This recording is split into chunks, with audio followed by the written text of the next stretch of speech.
Éclairé par la lumière de la lune, le paysage autour de toi semble comme endormi. Les lumières du village en contrebas se sont toutes éteintes. Pour avoir la meilleure visibilité possible sur la voûte céleste, imaginons que nous sommes lors d'une nuit sans lune. Un peu de concentration, hop, on l'enlève, et on peut admirer encore mieux les étoiles. Il ne reste plus au-dessus de toi que ce dôme brillant, ce couvercle de la Terre comme le nommaient les anciens.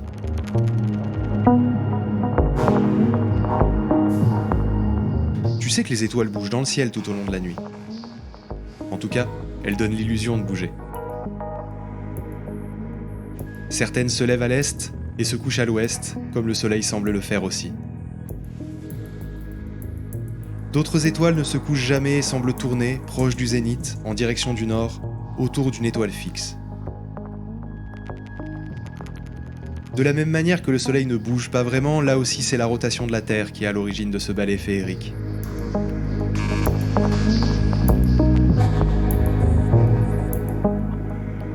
La voûte céleste a toujours fasciné l'espèce curieuse que nous sommes. Et en l'absence de réponse, comme souvent, l'humanité a comblé les manques avec des histoires ou des contes.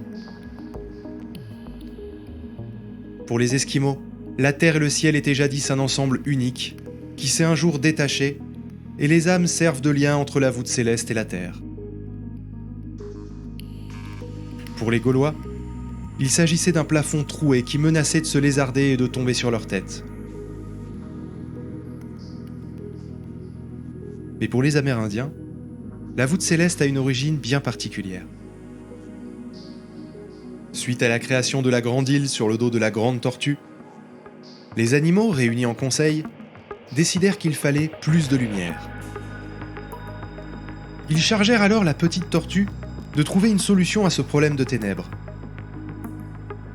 Ingénieuse, la Petite Tortue saisit de grands éclairs, et elle fabriqua un grand feu qu'elle fixa dans le ciel. Ainsi fut créé le soleil.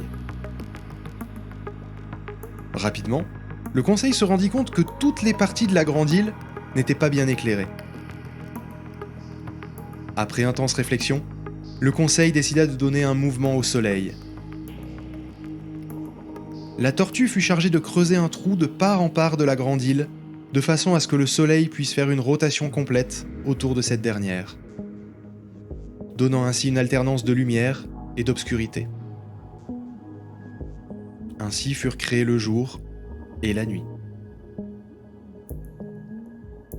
Dans le but d'éviter l'obscurité totale, lors de la rotation du soleil, la Petite Tortue fut mandatée pour trouver un substitut au soleil afin d'éclairer la nuit.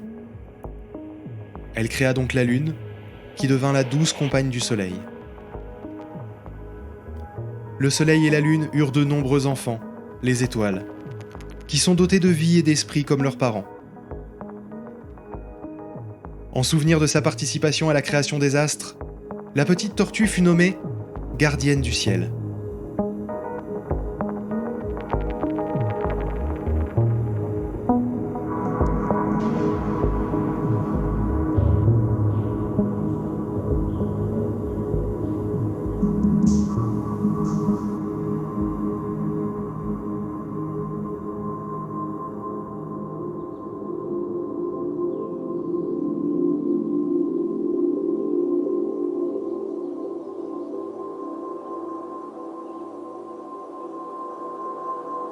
Regarde attentivement au-dessus de toi. Tu devrais voir comme un nuage lumineux qui barre le ciel d'un côté de la coupole céleste à l'autre.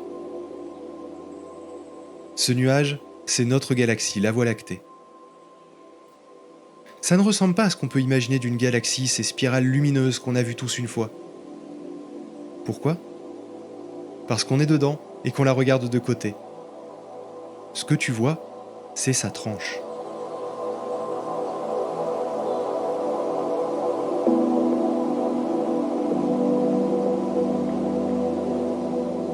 Les peuples du Nord la surnomment le chemin des oiseaux, car c'est le chemin qu'ils semblent prendre pour rejoindre les pays chauds. Pour les Tatars, peuple nomade à l'est de l'Europe, La Voie lactée est la couture de la yourte que représente pour eux le ciel.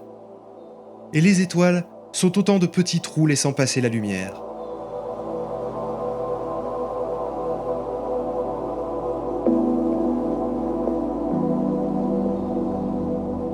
Il existe bien des mythes et des légendes sur ce bandeau féerique, mais pourquoi la Voie lactée ? Nous tenons ça des Grecs et de leur mythologie. D'ailleurs, tout le ciel est rempli de mythologie grecque.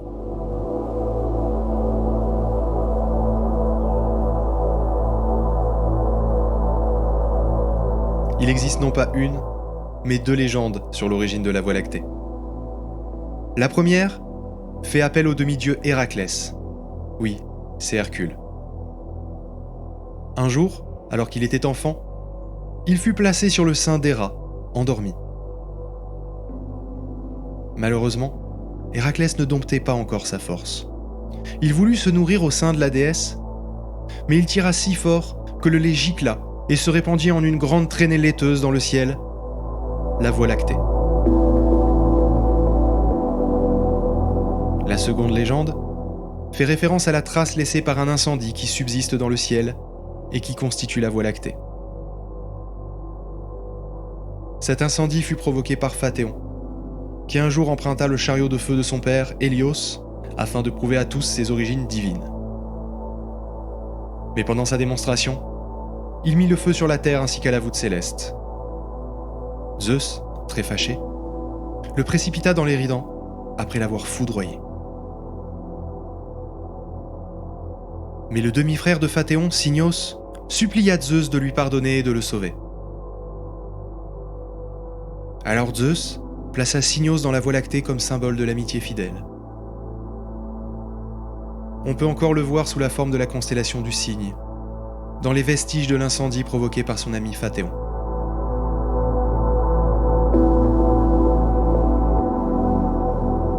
Même de nos jours, ce bandeau féerique a servi à la projection de nos croyances populaires.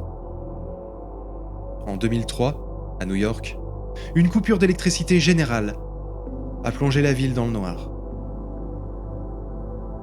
Les New-Yorkais, peu habitués à pouvoir admirer la voûte céleste à cause de la pollution lumineuse, ont alors appelé en masse les services d'urgence pour leur faire part de lueurs étranges dans le ciel, pensant pour certains à une attaque venue du ciel. Ces lueurs, c'était bien évidemment la Voie lactée. Mais ce n'est pas la seule chose sur laquelle les humains ont projeté leurs croyances. Ils ont vu tous ces points brillants et ils ont décidé de les relier entre eux. Ils ont donné à ces figures géométriques des noms d'animaux ou de personnages mythologiques. On ne va pas faire le tour de toutes les constellations, mais il y en a 2 qui sont les plus marquantes et qui sont visibles toute l'année, toute la nuit dans l'hémisphère nord. La Grande Ourse et la Petite Ourse. La Grande Ourse, que certains petits malins surnomment la casserole, est sûrement celle la plus connue. 7 étoiles. 4 qui forment un trapèze et 3 qui forment la poignée de la casserole. Rien qu'en mythologie grecque, il existe plusieurs versions. Cette constellation représenterait Callisto, une nymphe aimée de Zeus. Quand Héra, l'épouse de Zeus, découvrit leur relation, elle changea Callisto en Grande Ourse et son fils Arcas en Petit Ours. Outragé par cette offense à son honneur, Héra demanda justice à l'océan, et les ours furent alors condamnés à tourner perpétuellement autour du pôle Nord, jamais autorisés à se reposer sous la mer. C'est pour cela que ces 2 constellations sont toujours visibles, à toute heure de la nuit, en toute saison. Selon une autre version, la nymphe Callisto était la fille de Lycaon, le roi d'Arcadie. Zeus l'aperçut alors qu'elle chassait en compagnie d'Artémis et s'en éprit. Héra, jalouse, changea la jeune fille en ours après qu'elle eut donné naissance à un fils, Arcas. L'enfant grandit, devint un homme, et un jour qu'il participait à une chasse, la déesse dirigea Callisto vers l'endroit où il se trouvait, dans l'espoir de lui voir décocher une flèche à sa mère, en toute ignorance. Mais Zeus enleva l'ours et la plaça parmi les étoiles. Plus tard, son fils Arcas vint l'y rejoindre. Ils prirent respectivement les noms de Grande et Petit Ours.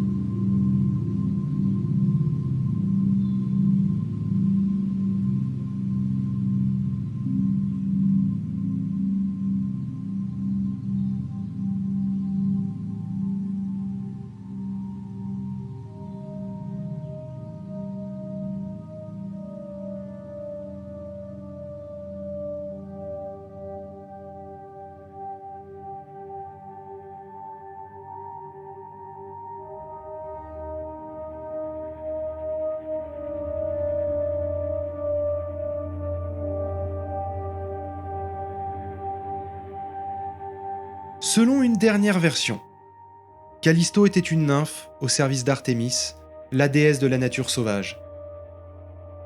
Elle a juré de rester vierge, tout comme Artémis. Un jour, alors qu'elle cueillait des fleurs, Zeus la vit et s'éprit d'elle. Comme il savait qu'elle était vierge, il devait jouer le grand jeu. Il eut donc l'idée de prendre l'apparence d'Artémis. Et lorsque Callisto fut revenue de sa promenade, elle fut étonnée par tant de besoin et de tendresse de la part de sa maîtresse. Le temps passa, et la nymphe sentit son ventre grossir. Et alors qu'elle se déshabillait pour prendre un bain avec Artémis et les autres nymphes dans la mer morte, elle vit son gros ventre et se sentit coupable de ne pas avoir remarqué tout de suite que ce n'était pas sa déesse.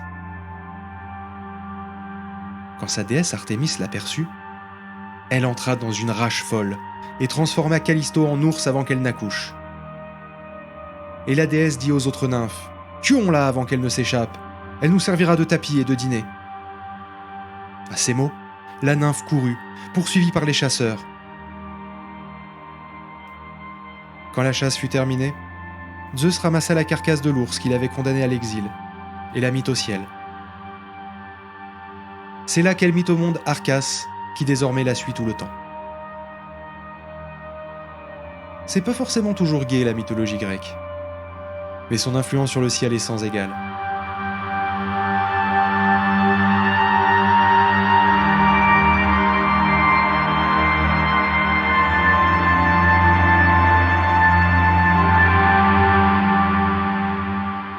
L'ours d'ailleurs se dit Arctos en grec, d'où le nom de cercle arctique qu'on donnait au cercle des étoiles toujours visibles, et d'où le terme arctique qui désigne aussi la région entourant le pôle nord de la Terre. Les Romains appelaient cette constellation Septentriones, c'est-à-dire les 7 bœufs de labour, qui tournent toujours autour du nord et sont tenus par la constellation du Bouvier, qui en représente le laboureur. C'est donc la Grande Ourse qui est à l'origine du terme septentrional, qui signifie « ce qui est propre au nord ». Les Babyloniens y voyaient un grand chariot. Au Royaume-Uni, ils y voyaient une charrue. En Scandinavie, le wagon de Charlemagne. Et en Bretagne, le chariot du roi Arthur. En Inde, quant à eux, ils y voyaient un cerf-volant, volé par Vishnu le protecteur à Shiva le destructeur.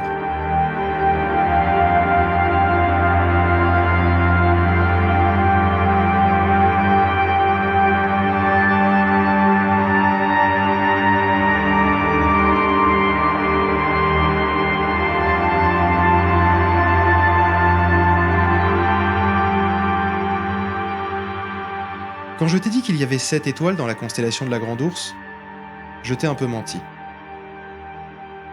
Il y en a en réalité 8. L'étoile du milieu du trio qui forme le manche de la casserole s'appelle Mizar. On ne peut pas la manquer, c'est la plus brillante. Si on la regarde attentivement et qu'on a de bons yeux, on peut voir double. C'est normal. Cette étoile est accompagnée d'Alcor. Pouvoir les distinguer était d'ailleurs un défi traditionnel d'acuité de vision dans plusieurs cultures. Gengis Khan le Mongol en aurait fait l'un des critères de sélection de ses archers. Si tu hésitais à te mettre au tir à l'arc, tu as un test d'aptitude tout trouvé. Comme elle est facile à repérer, la Grande Ourse est le parfait point de départ pour se diriger dans le ciel. Et c'est d'ailleurs comme ça que l'on peut repérer la Petite Ourse. On ne va pas faire trop de repérage dans le ciel, moi-même je me perds vite. Mais une fois la grande ours repérée, on peut facilement trouver la petite ours et surtout l'étoile polaire, l'étoile qui indique le nord céleste. Elle a été pendant longtemps le repère des marins et des explorateurs. Elle paraît fixe parce qu'elle est simplement pile dans l'axe de rotation de la Terre. Pendant longtemps, j'ai confondu et j'ai cru que c'était l'étoile du berger, car elle gardait le troupeau d'étoiles. Ça aurait été joli, mais ça n'a rien à voir. L'étoile du berger n'en est pas une. C'est la planète Vénus, et elle n'indique pas du tout le nord. On parlera de Vénus plus tard.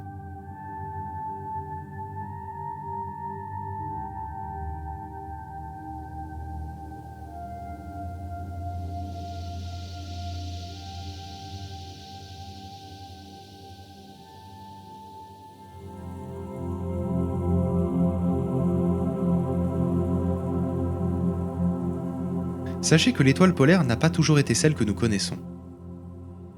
Il y a 5000 ans, lors de la construction des pyramides, l'axe de rotation de la Terre n'était pas exactement celui actuel, et c'est une autre étoile, dans la constellation du Dragon, qui permettait sa navigation.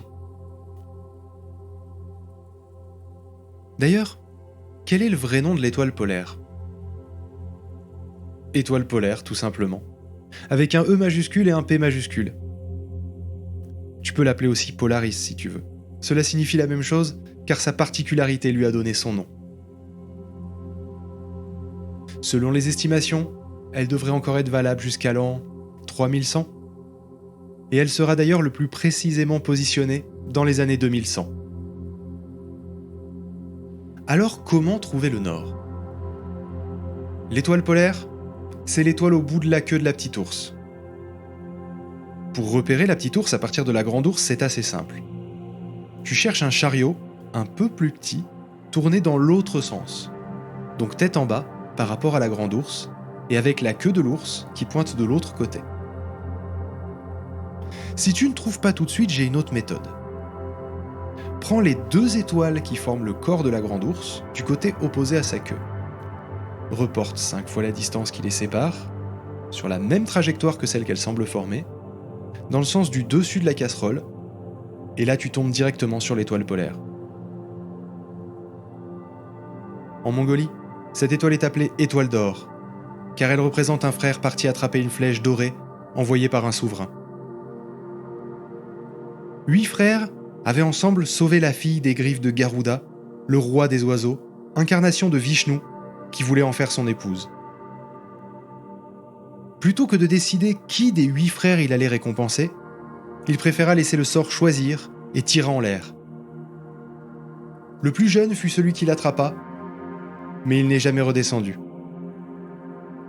Il est suivi toute la nuit par les 7 Bouddhas, qui sont ses autres frères, allant rendre visite à leur frère cadet l'étoile d'or. Ces 7 étoiles, c'est la grande ours.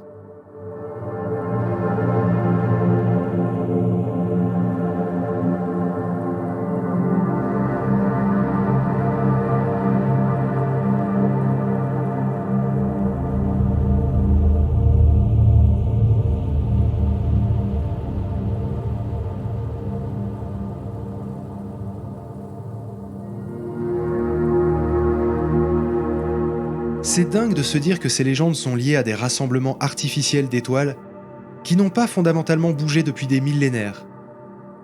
Alors que les étoiles elles-mêmes sont loin d'être immobiles. Au contraire, elles se déplacent dans l'univers à des vitesses hallucinantes. Mais elles sont si éloignées de nous qu'il faut des siècles pour pouvoir discerner la déformation des constellations. Je disais que le ciel est rempli de mythologie grecque, mais ce n'est pas tout à fait vrai. L'hémisphère sud, logiquement, est moins exclusif. Leur constellation phare n'est pas un ours, mais une croix, la croix du Sud. Elle est présente sur le drapeau de l'Australie. Leurs noms sont bien plus modernes. L'horloge, la mouche et la machine pneumatique ou la pompe. Mais cela est probablement dû aux Européens qui, lorsqu'ils ont conquis les terres australes, en ont aussi conquis le ciel.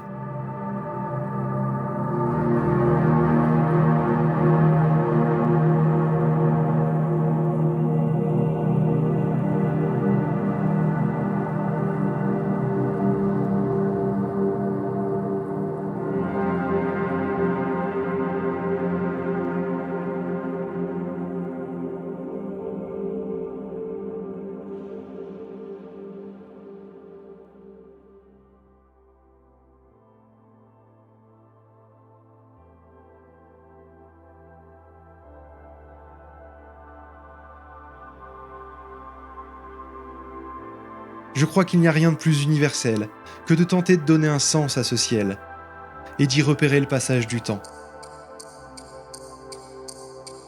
Que ce soit les signes du zodiaque ou les calendriers solaires, le ciel a été depuis toujours l'horloge de l'humanité.